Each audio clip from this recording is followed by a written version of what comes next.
Hi everyone, welcome back to my channel. My name is CA Anusha Jain.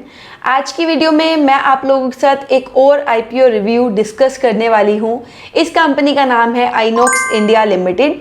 INOX India limited का IPO 14 दिसंबर को open होने जा रहा है और 18 दिसंबर को क्लोज हो जाएगा। लिस्टिंग डेट जो एक्सपेक्टेड है वो है 21 दिसंबर। 20 दिसंबर तक आप लोगों को अलॉटमेंट एंड रिफंड्स मिल जाने वाले हैं। आईपीओ के साइज़ की मैं बात करती हूँ तो टोटल आईपीओ का साइज़ है 1459.32 करोड़ रुपीज़। ये टोटली ऑफर फॉर सेल है। सारा पैसा प्रोमोटर अपना लेकर निकलने वाले हैं, जिसकी वजह से जो प्रोमोटर होल्डिंग है 99.30% से 75.46% रह जाने वाली है। अगर मैं आप लोगों से बात करूं, रिटेल में आपको मिनिमम 1 लॉट ही लगाना है, जिसमें आपके 14,520 रुपीज़ ब्लॉक होने वाले हैं। जो अपर प्राइस बैंड है वो 660 रुपीज़ फिक्स किया गया है और जो लोअर प्राइस बैंड है 627 रुपीज़ पर शेयर फिक्स किया गया है। आप लोगों के लिए 660 रुपीज़ रेलेवेंट हो जाता है, तो रिटेल में आपको 22 शेयर्स लगाने पड़ेंगे मिनिमम। स्मॉल एचएनआई कैटेगरी में आपको 14 लॉट्स में 308 शेयर्स के लिए अप्लाई करना पड़ेगा, जिसमें आपका 2,03,280 रुपीज़ हो जाता है। बिग एचएनआई कैटेगरी में आपको 69 लॉट्स लगाने पड़ेंगे, जिसमें अप्रोक्स 1518 शेयर्स आएंगे और आपका अमाउंट 10,01,880 रुपीज़ ब्लॉक होने वाला है। ये तो आईपीओ की डिटेल्स की बात होगी। अब हम लोग जानते हैं कि ये कंपनी करती क्या है। किसी भी आईपीओ में अप्लाई करने से पहले हमें ये जानना बहुत ज़्यादा इंपॉर्टेंट हो जाता है कि वो कंपनी का काम क्या है, बेसिक बिजनेस मॉडल क्या है, ताकि हम लोग एक डिसीजन बना सके कि क्या हमें इस आईपीओ में अप्लाई करना चाहिए या नहीं, या फिर ये कंपनी इन्वेस्ट करने लायक है या नहीं। इस वीडियो के एंड में मैं अपना रिव्यू आप लोगों के साथ शेयर करने वाली हूँ कि क्या मैं अप्लाई कर रही हूँ या नहीं, विद सम स्पेसिफिक पॉइंट्स और रीजंस कि क्यों मेरा डिसीजन ऐसा बना है। तो सबसे पहले बात करते हैं, ये जो कंपनी है 1976 में इनकॉर्पोरेट हुई है और इस कंपनी का जो मेजर काम है that is manufacturing and supplying cryogenic equipment. अभी क्रायोजेनिक इक्विपमेंट होता क्या है, आपने फर्स्ट टाइम हो सकता है सुना हो। So cryogenic equipment is used to contain liquid nitrogen for controlled freezing and low temperature storage of biologic, genomic and diagnostic samples. तो बेसिकली क्या है, कुछ ऐसे मटेरियल्स होते हैं, कुछ ऐसे प्रोसेस होते हैं जिनको बहुत लो टेम्परेचर पर मैन्युफैक्चर या फिर स्टोर करना पड़ता है। ये क्रायोजेनिक इक्विपमेंट एग्जैक्टली वही काम करने के यूज़ में आते हैं। तो ये चीज़ आपको समझ आ गई है। अब जो ये कंपनी है बेसिकली 3 डिविजन्स में ऑपरेट करती है। First one is industrial gases, second one is LNG. LNG को क्या बोलते हैं हम, लिक्विफाइड नेचुरल गैस। और थर्ड वन जो आपका है क्रायो साइंटिफिक। तो फर्स्ट इंडस्ट्रियल गैसेस की अगर हम बात करें तो इस डिवीजन में कंपनी डिज़ाइन करती है, मैन्युफैक्चर करती है और इंस्टॉल करती है क्रायोजेनिक टैंक्स और सिस्टम्स, जिससे वो स्टोरेज कर सके, ट्रांसपोर्टेशन कर सके और डिस्ट्रीब्यूशन कर सके इंडस्ट्रियल गैसेस की, जिसमें आपकी ग्रीन हाइड्रोजन और ऑक्सीजन जैसी गैस का यूज़ होता है। सेकंड जो मैंने आपको बताया लिक्विफाइड नेचुरल गैस, इस डिवीजन में भी कंपनी डेवलप करती है, मैन्युफैक्चर करती है, सप्लाई करती है और इंस्टॉल करती है both standard as well as engineered equipment for LNG storage, distribution and transportation as well as small scale LNG infrastructure solutions, जो इंडस्ट्रियल, मेराइन और ऑटोमोटिव एप्लीकेशंस में काम आती है। थर्ड जो है क्रायो साइंटिफिक, इस डिवीजन में कंपनी बेसिकली ऐसी इक्विपमेंट्स को ऑफर करती है और ऐसे टंग की सिचुएशंस को ऑफर करती है जो इंडस्ट्रियल और साइंटिफिक रिसर्च के काम आते हैं। अगर आप प्रोडक्ट पोर्टफोलियो देखो, इसमें cryogenic tanks, equipments, beverage kegs, bespoke technology, equipment और सॉल्यूशंस, लार्ज स्केल टंकी प्रोजेक्ट्स जो बहुत सारी इंडस्ट्रीज में यूज होती है, ये काम आती है। अगर आप पास्ट 3 इयर्स और करंट ईयर को देखो तो इसमें 1255 डोमेस्टिक और 254 इंटरनेशनल कस्टमर्स है इनके इन्हीं 3 बिजनेस सेगमेंट में जिसमें कंपनी ऑपरेट कर रही है। अब कंपनी के जो मेजर कस्टमर्स हैं वो है Air Liquide Global, ENC solutions India private limited, Caribbean LNG incorporation, 2G energy incorporation, ISRO, Hyundai engineering and construction company limited और बहुत सारे अदर कस्टमर्स भी हैं।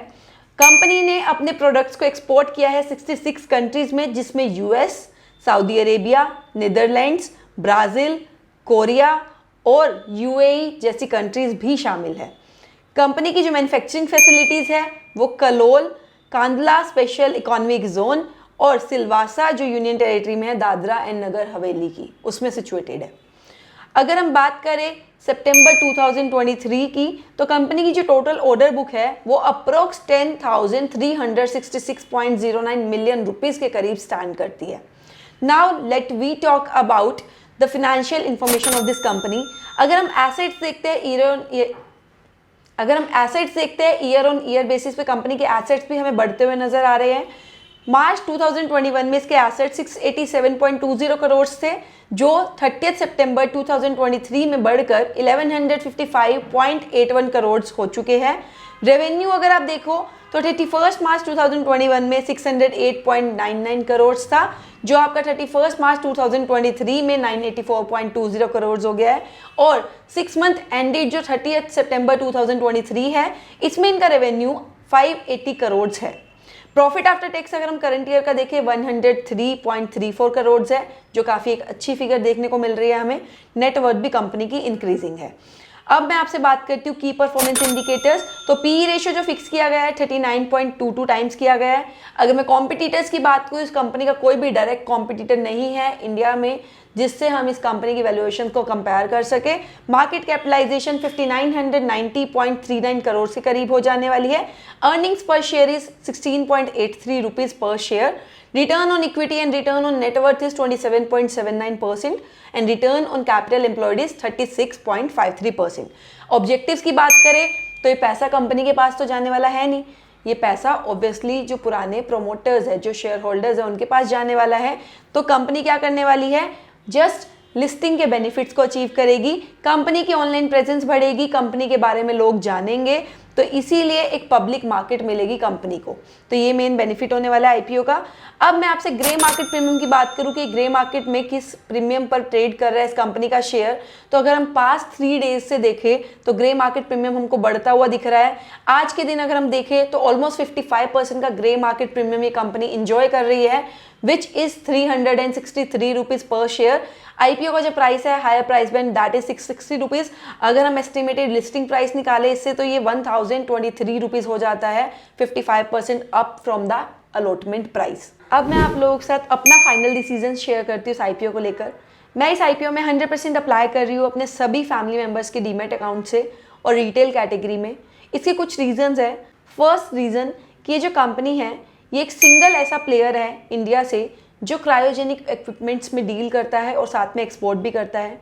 अगर हम चंद्रयान 3 का जो हमारा प्रोजेक्ट था बहुत बड़ा, इसकी बात करें तो इसरो के साथ इस कंपनी ने काम किया है, अपनी कुछ सप्लाईज इसरो को प्रोवाइड की है। साथ में जो फाइनेंशियल परफॉर्मेंस अगर आप इस कंपनी की देखो वो काफ़ी बेटर लगती है। अगर हम देखें रेवेन्यू में भी काफ़ी इंक्रीमेंट है, साथ में प्रॉफिट में भी इंक्रीमेंट है और इस कंपनी के पास काफ़ी अच्छे प्रोजेक्ट्स हैं जो फ्यूचर में ये कंपनी केटर करने वाली है। और अगर हम फाइनेंशियल ईयर 2024 के नंबर्स को देखें तो मुझे लगता है वैल्यूएशंस बिल्कुल परफेक्टली फाइन है। ये आईपीओ मुझे फुल्ली प्राइस्ड दिख रहा है। तो ये मेरे कुछ रीज़न है कि मैं ऐसी सेगमेंट में एक ऐसे प्लेयर में इन्वेस्ट करना बिल्कुल भी मिस नहीं करना चाहूँगी। आई होप आप लोगों को मेरा डिसीज़न सही लगा होगा, आप लोगों को पता लग गया होगा कि ये कंपनी करती क्या है, कंपनी की फाइनेंशियल परफॉर्मेंस क्या है, आईपीओ की डिटेल्स क्या है। अगर आप ऐसी ही मोर वीडियोस देखना चाहते हो तो मेरे चैनल को सब्सक्राइब करिए, वीडियो को लाइक करिए, शेयर करिए अपने फ्रेंड्स के साथ ताकि वो भी ये अपॉर्चुनिटी मिस ना करे आईपीओ में अप्लाई करने के लिए। और अगर आपकी कोई सजेशंस है आप कमेंट सेक्शन में मुझे हमेशा बता सकते हैं। So I will see you in my next video. Bye and take care.